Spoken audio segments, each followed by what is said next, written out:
how many times has Senator Joe Manchin dragged out negotiations, moved the goalposts, and then pulled his support from Democratic priorities in Congress? Last month, Manchin again raised hopes that he might support Joe Biden's signature domestic spending bill and give his party a much-needed win before the midterms. Democratic leaders negotiated, they made concessions, and appeared to be close to a deal.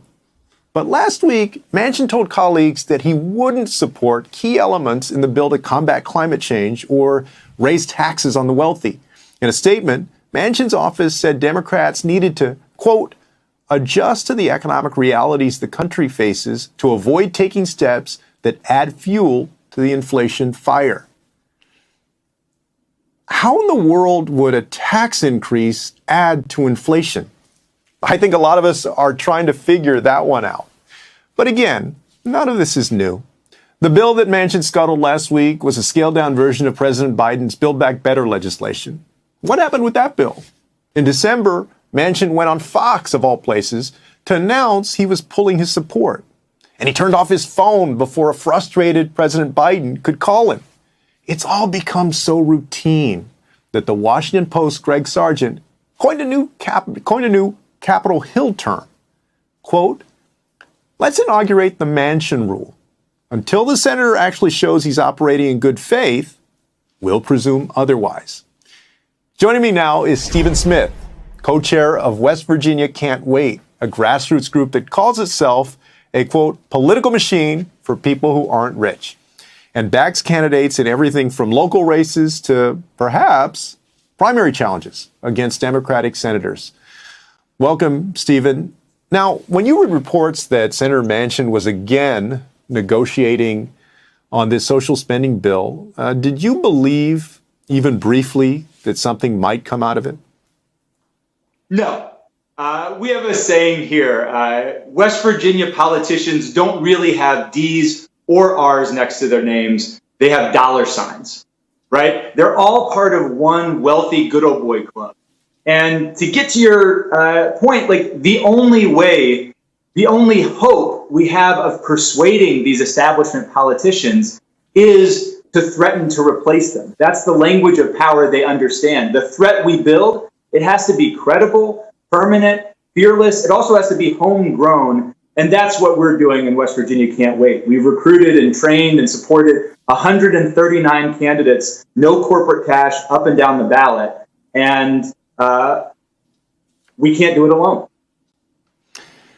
Now, last week, Manchin pointed to last week's inflation numbers as the main reason for his decision to walk away from key measures on climate incentives and tax hikes on the wealthy. What's your response to his particular argument there? I think it's the most convenient. It's a way of saying something without saying anything. The truth on the ground here is that what's dictating our day-to-day lives in West Virginia is pain and death. In my hometown, we're losing somebody every 2 days to overdose. We're in the middle of the nation's most concerning HIV outbreak because our government has criminalized harm reduction, suicide, poverty, mental illness at historic levels.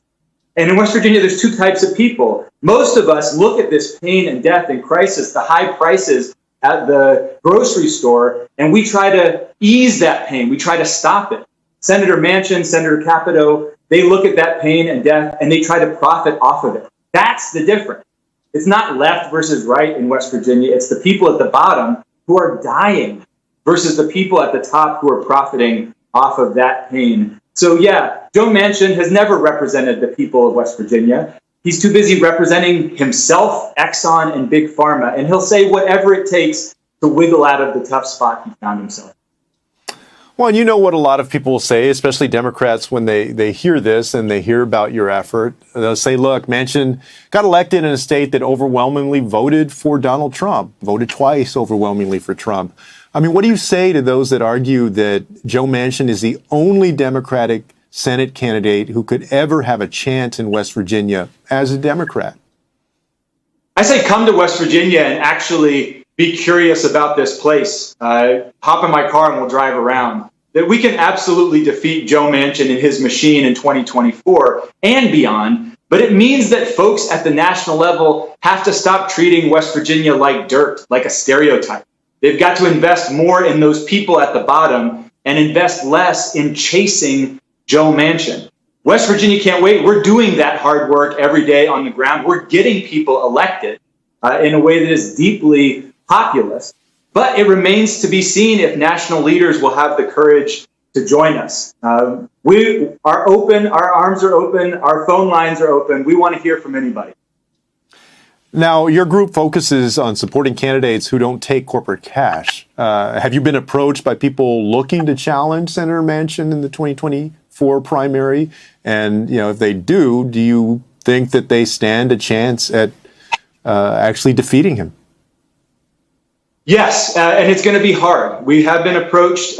People can make donations at replacejoemanchin.com. That site has been up for a year because, as Senator Sanders said, as you said, this ain't new. But it really is going to take a different way of looking at this. Over the last year, the national media, the national leadership of the party has played Manchin's game and made him stronger in the meanwhile, right? The donations have poured into Manchin from Exxon, from Big Pharma. So he is in a stronger position than he was a year ago because of the mistaken strategy of national Democrats and national media who want to ride this Manchin roller coaster. What we're offering people is an alternative, a way to build an infrastructure that not only can win in 2024, but can be around for the next 2, 3, 4 decades and offer people a real choice. One question I have, looking at your group, you support candidates up and down the ballot, and the policies that you embrace are for working class folks. At the same time, you don't call yourself a progressive group. Are you avoiding using the word progressive intentionally? It doesn't mean the same thing here it does elsewhere. I think there is a national progressive movement that people feel a part of. In West Virginia, there's no national project, Democrat or Republican, that has done much for us here. So we use our own language. We talk more about the day-to-day needs that people have. The issues that are popular here are fighting corruption and roads and schools. We think the people who are closest to the pain, closest to the problem, are also the people who ought to be solving it. So our project is a populist one more than a progressive or an ideological or a liberal one. We're trusting the people of West Virginia before we're trusting any national political project.